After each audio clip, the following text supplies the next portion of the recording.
Railway की तैयारी करने वाले मेरे भाई और बहनों, आप सभी को जय हिंद जय भारत। मैं मिस्टर लोकेश सर। साथियों, रेलवे का हमने एक बहुत इंपॉर्टेंट चैप्टर लिया है, उसका नाम है ट्रेन।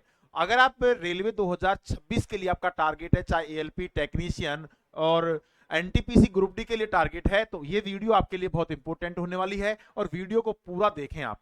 देखिए, हमारे पास में ये चैप्टर है ट्रेन का। इसमें आपको एक बात समझना है कि ये ट्रेन होती है वो क्या क्या कंडीशन में हमारे पास फॉलो होती है। जैसे कि जब कोई ट्रेन, ये हमारे पास में ट्रेन है, किसी आदमी को पार करे, किसी आदमी को पार करे, किसी पेड़ को पार करे, या किसी सिंगल को पार करे, किसी सिंगल को पार करे, तो वो स्वयं के बराबर दूरी तय करती है। सपोज दैट हमारे पास में रेल की जो लंबाई है वो एक्स मीटर है। अगर वो ट्रेन एक्स मीटर लंबी ट्रेन एक व्यक्ति को पार कर रही है, एक पेड़ को पार कर रही है, एक सिंगल को पार कर रही है, तो ये कितनी दूरी तय करेगी? तो हमारे पास जो डिस्टेंस होगी वो क्या आएगी? एक्स मीटर ही आएगी। नंबर एक कॉन्सेप्ट। कॉन्सेप्ट नंबर टू आपको याद रखना है, जब कोई रेलगाड़ी, यानी वही रेलगाड़ी एक्स मीटर लंबी किसी पुल को पार करे, ये पुल है हमारे पास में, या कोई प्लेटफॉर्म को पार करे, या किसी सुरंग को पार करे, तो वो दोनों के योग के बराबर डिस्टेंस तय करती है। अगर इसकी डिस्टेंस हमारे पास y है, तो कहीं ना कहीं जो टोटल डिस्टेंस जो होगी वो होगी x प्लस में y metre. I hope clear. यानी पहला हमारा कॉन्सेप्ट था कि जब कोई ट्रेन किसी पेड़ को पार करे, किसी आदमी को पार करे, किसी सिंगल को पार करे, तो वो स्वयं के बराबर डिस्टेंस तय करती है। लेकिन जब कोई रेलगाड़ी किसी प्लेटफॉर्म को पार करे, किसी सुरंग को पार करे, तो वो दोनों के योग के बराबर डिस्टेंस तय करती है। नंबर तीन, यानी जब दो रेलगाड़ियां, पहले हम एक रेलगाड़ी की बात कर रहे थे, अब हमारे पास ट्रेनों की जो संख्या है वो कितनी है? दो। यानी दो रेलगाड़ियां जब एक ही दिशा में चल रही हैं, इनकी जो लंबाई है, इसकी लंबाई एक्स मीटर है और दूसरी ट्रेन की जो लंबाई है वो वाई मीटर है। इसकी जो स्पीड है वो v1 है, इसकी जो स्पीड है वो क्या है? v2। यानी जब दो ट्रेन एक ही दिशा में चल रही हैं, समांतर चल रही हैं, तो हमारे पास क्या होगा कि जो लंबाइयां हैं, यानी जो डिस्टेंस है वो तो जुड़ेगी जुड़ेगी। यानी डिस्टेंस तो हमारे पास में 101% जुड़ेगी। यानी इसकी डिस्टेंस जुड़ जाएगी, तो क्या आएगा? x प्लस में y मीटर। अगर हम बात करें चाल की, यहां पर जो चाल जो होगी, यानी इनकी जो स्पीड जो होगी वो क्या होगी? घट जाएगी। तो अगर हमारे पास में v1 का मान बड़ा है किससे? v2 से, तो क्या आ जाएगा? चाल बराबर आ जाएगा v1 minus v2। I hope आपको ये कॉन्सेप्ट भी क्लियर समझ में आ गया होगा। यानी जब कोई रेलगाड़ी किसी आदमी को पार करे, किसी पेड़ को पार करे, किसी सिंगल को पार करे, तो वो स्वयं के बराबर डिस्टेंस तय करती है। जब कोई रेलगाड़ी किसी पुल को पार करे, किसी सुरंग को पार करे, किसी प्लेटफॉर्म को पार करे, तो वो दोनों के योग के बराबर डिस्टेंस तय करती है। जब दो रेलगाड़ी एक ही दिशा में चल रही है, तो जो डिस्टेंस होगी वो जुड़ जाएगी और जो चाल होगी, सापेक्ष चाल, वो क्या हो जाएगी? घट जाएगी। नंबर चार, जब दो रेलगाड़ियां हैं और विपरीत दिशा में चल रही हैं, इसकी जो लंबाई होगी x मीटर, दूसरी जो ट्रेन की लंबाई होगी y मीटर। पहली ट्रेन की जो चाल होगी वो हो जाएगी v1 और दूसरी की चाल होगी क्या होगी? v2। अगर विपरीत दिशा में चल रही हैं, आपको ध्यान रखना है, डिस्टेंस चाहे एक दिशा में चले चाहे विपरीत दिशा में चले, डिस्टेंस हमेशा जुड़ती है। तो यहां भी डिस्टेंस जो होगी वो क्या हो जाएगी? x प्लस में y मीटर। अगर हम बात करें चाल की, तो चाल जो होगा हमारे पास में वो क्या हो जाएगा? जुड़ जाएगा। विपरीत दिशा में जुड़ेगा और एक दिशा में घटेगा। तो यहां पर क्या हो जाएगा? v1 प्लस में क्या आएगा? v2। ध्यान देना है, आपको कुछ बेसिक चीजें और समझनी है। यानी जब भी हमारे पास चाल जो होती है, चाल किलोमीटर पर आवर में होती है, अगर उसको मीटर पर सेकंड में बदलना है, उसको मीटर पर सेकंड में बदलना है, तो 5/18 से क्या करना पड़ेगा? मल्टीप्लाई। यानी यहां पर हम इसको मल्टीप्लाई करेंगे 5/18 से, तो ये चाल किस में बदल जाएगी? मीटर पर सेकंड में बदल जाएगी। आई होप क्लियर। अगर यही चाल हमारे पास में किस में आ जाए? मीटर पर सेकंड में आ जाती है। अगर इसको किलोमीटर पर आवर में बदलना है, तो इसका उल्टा कर देंगे, यानी किससे मल्टीप्लाई करेंगे? 18/5 से, और ये चाल बदल के क्या हो जाएगी? Kilometre per hour. बस यही कॉन्सेप्ट है ट्रेन चैप्टर में, बाकी आपके सारे क्वेश्चन इसी से क्लियर हो जाएंगे।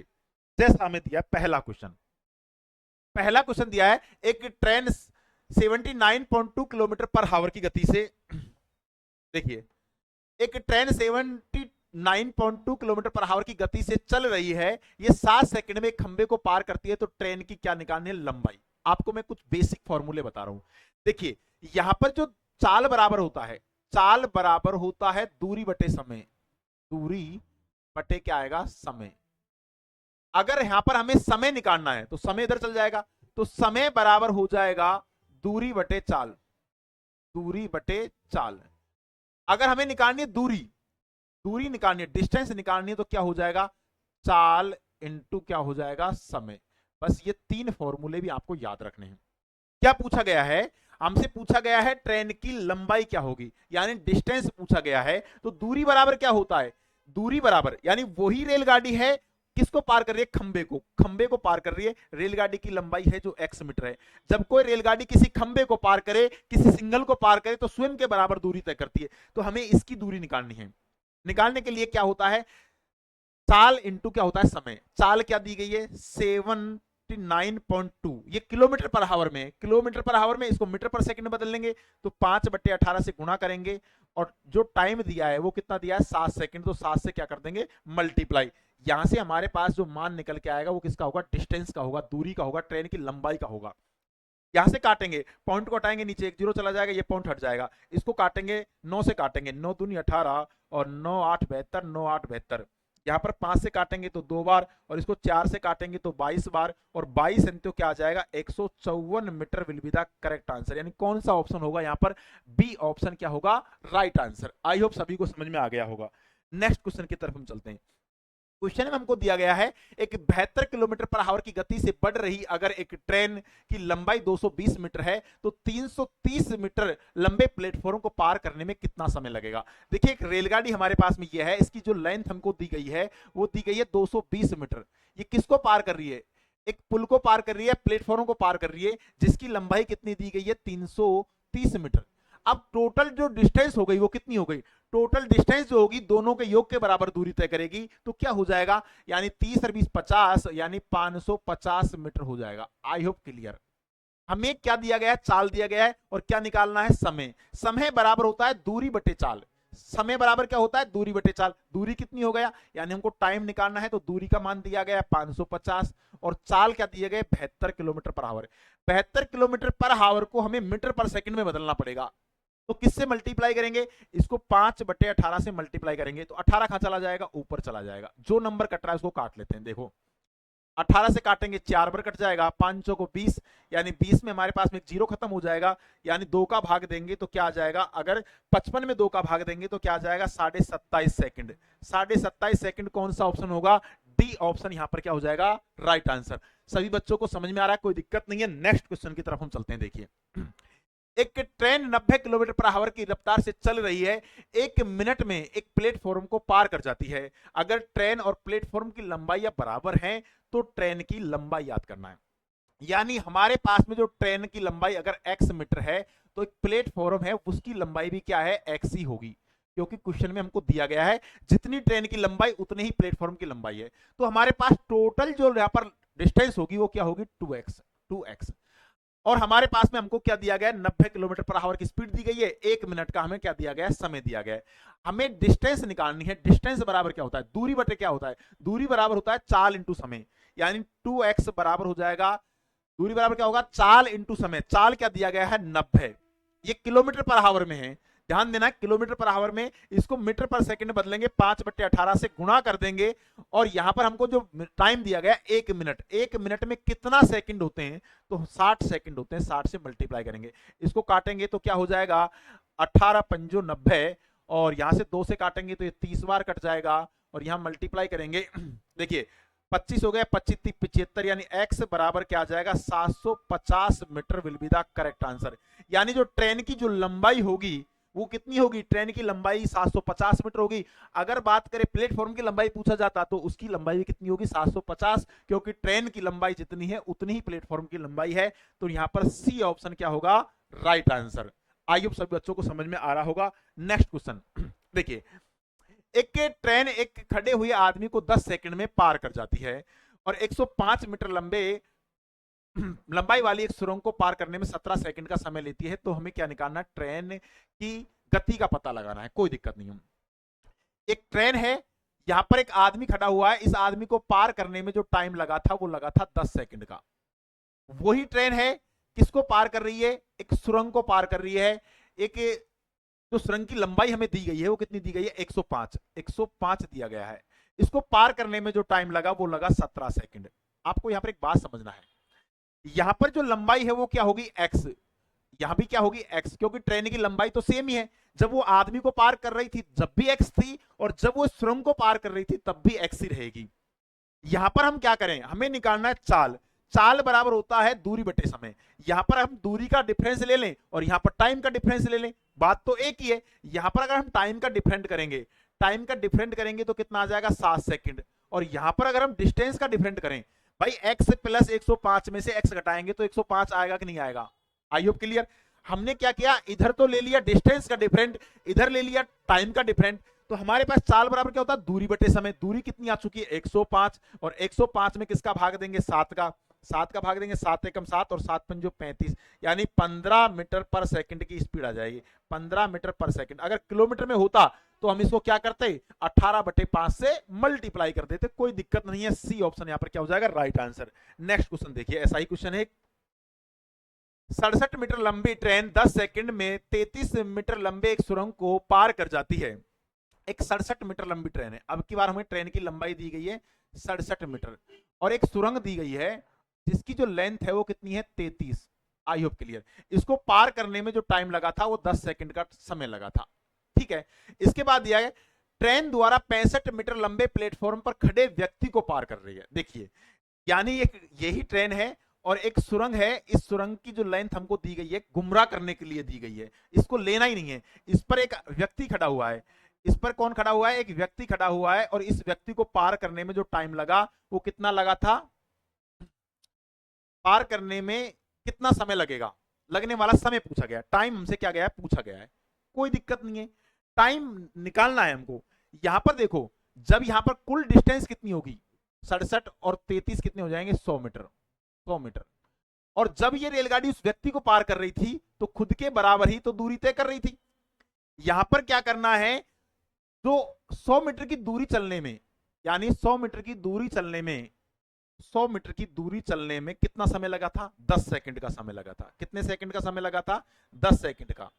अब देखिए, जब इस व्यक्ति को पार करेगी तो खुद के बराबर दूरी तय करेगी, तो 67 मीटर की दूरी तय करने में कितना टाइम लगेगा, वही समय यहां हो जाएगा।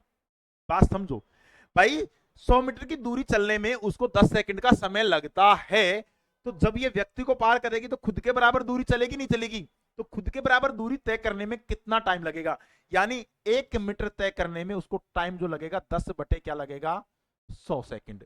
ठीक है, 10/100 सेकंड। हमें कितना मीटर चलना है, 67 मीटर, तो 67 से गुणा कर देंगे, 0 से 0 हट जाएगा, तो क्या आ जाएगा, 6.7 सेकंड का टाइम आएगा। कौन सा ऑप्शन होगा, सी ऑप्शन यहां पर क्या हो जाएगा, राइट आंसर। कॉमन क्वेश्चन है ये भी एक।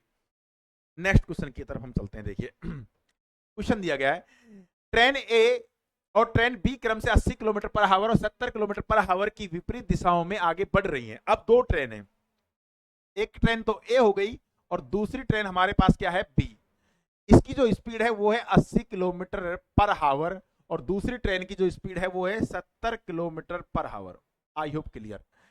उनकी लंबाई या क्रम से, इसकी जो लेंथ हमको दी गई है, देखिए लेंथ हमें दिया गया है 1.2 मीटर किलोमीटर, 1.2 किलोमीटर दिया गया है, और दूसरी की जो लेंथ दी गई है वो 0.8 किलोमीटर दी गई है, हमें मान किलोमीटर में दिया गया है।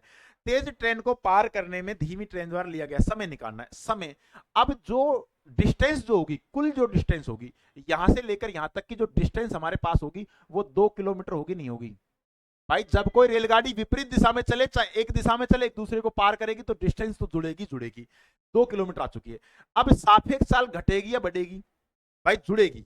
क्यों, क्योंकि विपरीत दिशा में चलती है तो सापेक्ष चाल जुड़ेगी, और एक ही दिशा में चलेगी तो सापेक्ष चाल घटेगी। यहां पर जो चाल हमारे पास में, अब हमको निकालना है समय, समय बराबर होता है दूरी बटे चाल। टाइम निकालना है तो दूरी कितनी है, 2 किलोमीटर, और जो चाल है वो कितनी है, ये कितने हो जाएंगे, 15, यानी 150। 150। अब ये मान भी किस में है, किलोमीटर में, और ये किलोमीटर पर आवर में है, और हमें जो मान दिया गया सेकंड में। पहले हम घंटे को मिनट में बदलेंगे तो 60 से मल्टीप्लाई करेंगे, फिर क्या करेंगे, मिनट को सेकंड में बदलेंगे तो फिर हम 60 से मल्टीप्लाई कर देंगे। यहां पर चेंज करने की झंझट खत्म हो जाएगी। अब जो नंबर आसानी से कट रहा है उसको काटते हैं। देखिए, 10 से 10, 15 चौका 60, और यहां मल्टीप्लाई करेंगे तो ये कितने हो जाएंगे, भाई 6 दूनी 12 और 12 चौक क्या आ जाएगा, 48 सेकंड का समय आ जाएगा। 48 सेकंड का समय कौन सा ऑप्शन होगा, यानी सी ऑप्शन यहां पर क्या होगा, राइट आंसर। नेक्स्ट क्वेश्चन की तरफ हम चलते हैं, देखिए कॉमन क्वेश्चन है ये भी। 300 मीटर और 400 मीटर लंबी क्रमशः की लंबाई वाली दो ट्रेन ए और बी एक दूसरे की तरफ चलना प्रारंभ करती है, एक दूसरे की तरफ चल रही है। देखिए ये जो चल रही है 300 मीटर लंबी ट्रेन है, और यहां से जो चल रही है वो 400 मीटर लंबी ट्रेन है। ये ए हो गई और ये क्या हो गई, बी। एक दूसरे को पार करती 10 सेकंड में एक दूसरे को पार कर जाती हैं। ए ट्रेन की गति 50 है, तो क्या है बी ट्रेन की गति क्या है, इसकी ट्रेन की गति क्या है 50 किलोमीटर पर आवर, मीटर पर सेकंड है। देखिए 50 मीटर पर सेकंड दिया गया है, 50 मीटर पर सेकंड दिया गया है, तो इसकी चाल क्या होगी, इसको भी हम क्या मान लेंगे, इसको हम मान लेंगे x मीटर पर सेकंड मान लेंगे। ठीक है, ध्यान देना है। विपरीत दिशाओं में चलेगी तो कुल डिस्टेंस कितनी होगी, कुल डिस्टेंस हमारे पास में कितनी हो जाएगी, ये 700 मीटर होगा कि नहीं होगा। और चाल जो होगी, चाल क्या हो जाएगी, यानी 50 प्लस में हो जाएगी x। चाल बराबर क्या होता है, चाल बराबर होता है दूरी बटे समय, दूरी बटे समय, यानी दूरी बटे समय है तो दूरी कितनी दी गई 700, तो दूरी का मान रखेंगे कितना हो जाएगा 700, और टाइम जो कितना लगा हमारे पास में वो कितना लगा था 10 सेकंड। और यहां पर जो हमको चाल जो आई है वो क्या आई है 50 प्लस में x आया कि नहीं आया, 10 से 10। मैं 50 में क्या जोड़ू कि 70 बन जाए, 50 में क्या जोड़ू कि 70 बन जाए, तो मैं 20 जोड़ूंगा, तो हमारे पास जो चाल आएगी ना दूसरी ट्रेन बी की वो क्या आएगी 20 मीटर पर सेकंड आएगी। ये भी एक कॉमन क्वेश्चन है, यानी सी ऑप्शन राइट आंसर हो जाएगा। नेक्स्ट क्वेश्चन की तरफ चलते हैं। देखिए एक ट्रेन एक खंबे को 20 सेकंड में देखिए एक ट्रेन एक खंबे को 20 सेकंड में पार करती है और 300 मीटर लंबे प्लेटफॉर्म को 35 सेकंड में पार करती है। वही ट्रेन विपरीत दिशाओं में चलती हुई 20 मीटर लंबे 10 सेकंड में पार करती है, तो क्या होगा।